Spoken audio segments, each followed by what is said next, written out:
Hello viewers, welcome to Ekta Academy. ఈ రోజు వీడియోలో మనం మెగా టీఎస్సీ ఏదైతే మనకి హ్యూజ్ రిక్రూట్మెంట్ అనేది గవర్నమెంట్ నోటిఫికేషన్ ఇవ్వడం జరిగిందో దీంట్లో కొన్ని అవకతవకలు జరిగాయి అని రీసెంట్ గా చాలా వరకు న్యూస్ లో ఉంది. అండ్ డిఎస్సీ ఆస్పిరెంట్స్ అందరూ ఒక కన్ఫ్యూజన్ లో ఉన్నారు. సో దీనికి సంబంధించిన అప్డేట్ ఏదైతే ఉందో ఆ యొక్క అప్డేట్ గురించి అండ్ రాంగ్ టెట్ మార్క్స్ అనేది అప్లై చేయడం జరిగింది.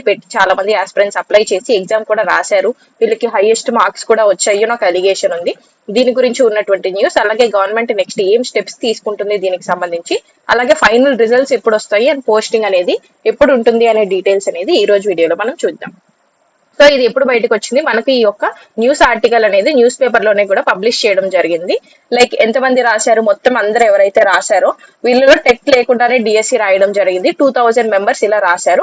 అలాగే 35,000 మెంబర్స్ అనేది అసలు మార్క్స్ అనేది రాంగ్ ఎంటర్ చేసి ఎగ్జామ్ రాశారు అని చెప్పి కూడా చెప్పడం జరిగింది అనమాట. సో ఇవన్నీ టెట్ డేటాబేస్ ఏదైతే ఉంటుందో దాంతో కంపేర్ చేసినప్పుడు ఈ డీటెయిల్స్ అనేది తెలిసాయి అని చెప్పి దీనికి సంబంధించి గవర్నమెంట్ ఏం స్టెప్స్ తీసుకుంటుంది అనేది ఇప్పుడు మనం చూద్దాం. రైట్, సో అసలు ఎంతమంది కాంపిటీషన్ ఉన్నారు అంటే ఈచ్ పోస్ట్, ఒక్కొక్క డిఎస్సి పోస్ట్ కి 35 మెంబర్స్ అనేది కాంపిటీషన్ ఉండడం జరుగుతుంది అనమాట. సో దీని వల్ల జరిగేటువంటి ఫస్ట్ బెస్ట్ థింగ్ ఏం జరుగుతుంది అని అంటే, సో 35 మెంబర్స్ కాంపిటీషన్ అన్నప్పుడు దీనిలో అప్రాక్సిమేట్ గా 35,000 మెంబర్స్ అనే వాళ్ళు రాంగ్ డేటా బేస్ ఇచ్చారు. కాబట్టి ఎవరైతే బార్డర్ లో ఉన్నారో వాళ్ళకి ఫస్ట్ మెయిన్ అడ్వాంటేజ్ ఉంటుంది. ఎందుకు అంటే ఈ యొక్క 35,000 మెంబర్స్ అనే వాళ్ళు ఇప్పుడు వీళ్ళ మార్క్స్ రాంగ్ ఉన్నా సరే, వీళ్ళు టెట్ క్వాలిఫై కాకుండా ఉన్నా సరే వీళ్ళు ఇనెలిజిబుల్ అయిపోతారు. కాబట్టి బార్డర్ మార్క్స్ ఎవరైతే ఉన్నారో వీళ్ళకి మంచి అడ్వాంటేజ్ ఉంటుంది అనమాట. సో ఎంతమంది రాశారు మొత్తం అంటే 3,36,300 మెంబర్స్ అప్లై చేసుకున్నారు.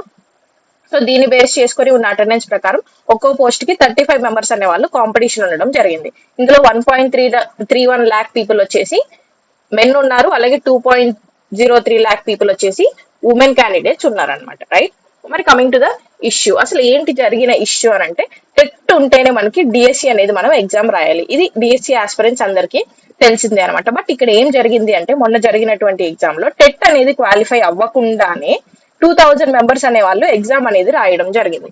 సో వీళ్ళందరినీ ఏం చేశారంటే ఇన్ఎలిజిబుల్ అని డిక్లేర్ చేయడం జరిగింది అనమాట. నెక్స్ట్ జరిగిన ఇంకొక ఇష్యూ ఏంటి అంటే, అప్లై చేసేటప్పుడు మనం టెట్ మార్క్స్ అనేవి పెట్టాల్సి ఉంటుంది. లైక్ టెట్ సర్టిఫికేట్ పెట్టాల్సిన అవసరం లేదు, బట్ టెట్ మార్క్స్ అనేవి మనం అప్లికేషన్ ఫామ్ లో పెట్టాలి. ఈ యొక్క మార్క్స్ ని ఏం చేశారు అంటే అప్రాక్సిమేట్ గా ఒక 35,000 మెంబర్స్ అండి, 100-200 మెంబర్స్ కాదు, 35,000 మెంబర్స్ అనే వాళ్ళు ఈ యొక్క మార్క్స్ ఏవైతే ఉంటాయో ఈ మార్క్స్ ఎక్కువ పెట్టేసి అప్లై చేయడం జరిగింది. అలాగే ఎవరికైతే ఎక్కువ మార్క్స్ వచ్చుంటాయో టెట్ లో వాళ్ళ హాల్ టికెట్ నెంబర్లు కూడా వీళ్ళు వేయడం జరిగింది అనమాట. ఇలా ఇంకొక ఇష్యూ అనేది ఉంది. సో ఇదంతా ఎప్పుడు బయటకు వచ్చింది అంటే, టెట్ డేటాబేస్ ఉంటుంది కదా, ఈ యొక్క టెట్ డేటాబేస్ తో వీళ్ళ యొక్క డీటెయిల్స్ ని కంపేర్ చేసినప్పుడు ఇలా జరిగింది అని బయటపడడం జరిగింది అనమాట. రైట్, సో ఇప్పుడు ఏమేమి కరెక్ట్ చేస్తున్నారు అంటే, ఈ యొక్క 35,000 మెంబర్స్ ఎవరైతే రాంగ్ మార్క్స్ అప్లోడ్ చేశారో వీళ్ళని ఫస్ట్ కరెక్ట్ చేస్తున్నారు అనమాట. అంటే వీళ్ళ కరెక్ట్ మార్క్స్ ఎన్ని అనేది తెలుసుకొని ఆ మార్క్స్ తో అప్డేట్ చేస్తున్నారు. రిజల్ట్స్ ఏవైతే ఇవ్వాలో వాటికి వీళ్ళ యొక్క కరెక్ట్ మార్క్స్ తో అప్డేట్ చేయడం జరుగుతుంది. 26,000 మెంబర్స్ ఆస్పిరెంట్స్ వాళ్ళవి ఆల్రెడీ రీకరెక్ట్ చేయడం జరిగింది. బట్ 9,000 ఆస్పిరెంట్స్ ఎవరైతే ఉన్నారో ఎగ్జామ్ రాశారో వీళ్ళ డీటెయిల్స్ మాత్రం ఇంకా తెలియలేదు అనమాట. తెలియలేదు ఇన్ ద సెన్స్ వీళ్ళు అసలు టెట్టే రాయకుండా అప్లై చేసి ఉండొచ్చు, లేదు అంటే వీళ్ళ డీటెయిల్స్ అనేవి అసలు లేకుండానూ ఉండొచ్చు. రైట్, ఇది జరిగినటువంటి ఇష్యూ. సో దీంట్లో ఉన్నటువంటి మెయిన్ ఇష్యూ ఇంకొకటి ఏంటి అంటే, ఫేక్ టెట్ మార్క్స్ ఎవరైతే పెట్టుకున్నారో వీళ్ళకి 80 పైగా మార్క్స్ అనేవి రావడం జరిగింది. అలాగే ఎవరైతే అసలు టెట్టే లేకుండా ఎగ్జామ్ రాశారో వీళ్ళకి 65 మార్క్స్ అనేది కూడా రావడం జరిగింది అవుట్ ఆఫ్ 80. ఇవి మంచి మార్క్సే, కానీ అలాగని చెప్పి వీళ్ళని తీసుకోగలమా అంటే, టెట్ ఉంటేనే ఎలిజిబుల్ అని మనకి తెలిసిందే. సో టెట్ లేదు కాబట్టి మీకు 65 వచ్చినా సరే, 75 మార్క్స్ వచ్చినా సరే మీకు టెట్ ఉంటేనే మీరు ఎలిజిబుల్. కాబట్టి వీళ్ళు 65 పైన తెచ్చుకున్నా కూడా వీళ్ళు ఇనెలిజిబుల్ గానే ప్రకటించబడతారు.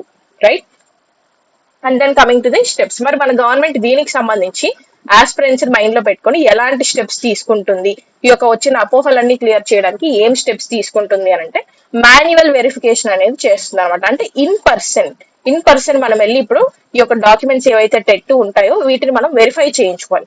ఆ వెరిఫై చేయించుకున్నప్పుడు ఎవరైతే రాంగ్ డీటెయిల్స్ ఇచ్చారో వాళ్ళ డీటెయిల్స్ అనేవి మనకు తెలియడం జరుగుతుంది, వాళ్ళని ఇన్ఎలిజిబుల్ అని ప్రకటించడం జరుగుతుంది అనమాట. సో గవర్నమెంట్ ఈ యొక్క స్టెప్ అనేది తీసుకుంటుంది. మరి నెక్స్ట్ ఏంటి, ఫైనల్ కీ అండ్ రిజల్ట్స్ అనేది ఎప్పుడు వస్తాయి? ఫైనల్ కీ అండ్ రిజల్ట్స్ అనేవి ఆల్రెడీ మనకి కీకి సంబంధించి అబ్జెక్షన్స్ అనేది ఫైల్ చేయడం జరిగింది. చాలా వరకు ఆస్పిరెంట్స్ మిస్టేక్స్ ఉన్నాయి అని చెప్పి అబ్జెక్షన్స్ అనేవి ఫైల్ చేయడం జరిగింది కదా. సో ఈ యొక్క అబ్జెక్షన్స్ అన్ని చూసుకున్న తర్వాత మ్యాథ్స్ ఏవైతే మనకి మార్క్స్ యాడ్ అవ్వాలో ఆ యొక్క మార్క్స్ యాడ్ అవ్వాలి అనుకుంటే యాడ్ చేస్తారు, లేదంటే క్వశ్చన్ డిలీట్ చేయాలి అనుకుంటే క్వశ్చన్ డిలీట్ చేసి ఆ యొక్క మార్క్స్ కూడా మన స్కోర్ కి యాడ్ చేసి ఆ తర్వాత నార్మలైజేషన్ చేస్తారు. అంటే మనకి షిఫ్ట్స్ లో ఎగ్జామ్ అనేది కండక్ట్ చేయడం జరుగుతుంది కాబట్టి నార్మలైజేషన్ చేస్తారు. సో ఈ నార్మలైజేషన్ చేసి తర్వాత దీన్ని మన టెట్ మార్క్స్ తో కలిపి అప్పుడు మనకి ఫైనల్ రిజల్ట్స్ అనేది రిలీజ్ చేయడం జరుగుతుంది. ఈ యొక్క ఫైనల్ రిజల్ట్స్ రిలీజ్ చేసిన తర్వాత కూడా మీ యొక్క నార్మలైజేషన్ స్కోర్ ప్లస్ మీ టెట్ మార్క్స్ కలిపి కరెక్ట్ గానే ఉందా లేదా అని మీరు చూసుకొని, ఒకవేళ కరెక్ట్ గా లేకపోతే దీన్ని కూడా మీరు అబ్జెక్షన్ ఫైల్ చేయడానికి ఛాన్స్ ఇస్తారు. సో మీ మార్క్స్ అనేది ఒకవేళ మీరు అనుకున్న దానికి అక్కడ వచ్చిన దానికి డిఫరెన్స్ ఉంది అంటే అప్పుడు కూడా మీరు అబ్జెక్షన్ అనేది ఫైల్ చేయొచ్చు, రైట్. మరి కమింగ్ టు ద నెక్స్ట్ ఏమి ఇస్తారు అంటే స్పోర్ట్స్ కోటాకి సంబంధించి ఏవైతే వేకెన్సీస్ ఉన్నాయో వాటి యొక్క రిజల్ట్స్ అనేది రిలీజ్ చేస్తారు. అలాగే ఈ మంత్ ఎండింగ్, ఈ నెలాఖరులోగా అంటే ఆగస్ట్ ఎండింగ్ లోగా లేదంటే సెప్టెంబర్ ఫస్ట్ వీక్ లో ఈ యొక్క టీచింగ్ పోస్టింగ్స్ అనేవి కూడా ఇవ్వడం అనేది జరుగుతుంది. ఇది గవర్నమెంట్ నుంచి మనకు ఉన్నటువంటి information according to the news article, right. నా సొంత న్యూస్ నేనేమి ఇవ్వట్లేదండి, న్యూస్ ఆర్టికల్లో పబ్లిష్ చేసిందే నేను మీకు ఇక్కడ చెప్తున్నాను, రైట్. మరి మొత్తంగా ఏం జరుగుతుంది, ఒక 2000 మెంబర్స్ ఎవరైతే అసలు ఎలిజిబిలిటీ లేకుండా అంటే టెట్ ఎగ్జామే వీళ్ళు రాయకుండా ఎవరైతే అప్లై చేశారో వీళ్ళని కంప్లీట్ గా ఇన్ఎలిజిబుల్ అని డిక్లేర్ చేసేస్తారు. అలాగే 35,000 మెంబర్స్ ఎవరైతే డీటెయిల్స్ ఉన్నాయో ఈ యొక్క 35,000 డీటెయిల్స్ కూడా ఎడిట్ చేసి రీకరెక్ట్ చేయడం జరుగుతుంది. సో దీంట్లో ఉన్నటువంటి బెస్ట్ అడ్వాంటేజ్ ఏంటి అని అంటే ఇప్పుడు మనకి మొత్తంగా ఎంత మందికి చేంజ్ అవుతుంది డీటెయిల్స్ అంటే 37,000 మెంబర్స్ డీటెయిల్స్ అనేవి చేంజ్ అయిపోతాయి. అంటే 2,000 మెంబర్స్ అసలు లేకుండా అయిపోతాయి, 35,000 మెంబర్స్ చేంజ్ అవుతాయి. సో ఎవరైతే బార్డర్ లో ఉన్నారో కట్ ఆఫ్ కి, రైట్, మీ అందరికి ఇది ఒక బెస్ట్ అడ్వాంటేజ్ అని చెప్పొచ్చు. ఎందుకంటే మీకు ఇప్పుడు ఈ యొక్క జాబ్ అనేది రావడానికి చాలా వరకు స్కోప్ 99% ఉంటుంది. So don't lose your hope, మీ యొక్క హోప్స్ ని లూజ్ చేసుకోవద్దు. బికాస్ ఈ యొక్క 35,000 మెంబర్స్ ఎవరైతే ఇన్ఎలిజిబుల్ అయ్యి ఉండి మార్క్స్ పెట్టారో వీళ్ళందరూ ఇప్పుడు వెనక్కి వెళ్ళిపోవడం జరుగుతుంది, మీకు ఛాన్స్ అనేది ఉండడం జరుగుతుంది. So all the best for all the DSC aspirants. Thank you so much, and further updates కోసం subscribe to our YouTube channel. Thank you for watching. See you all tomorrow.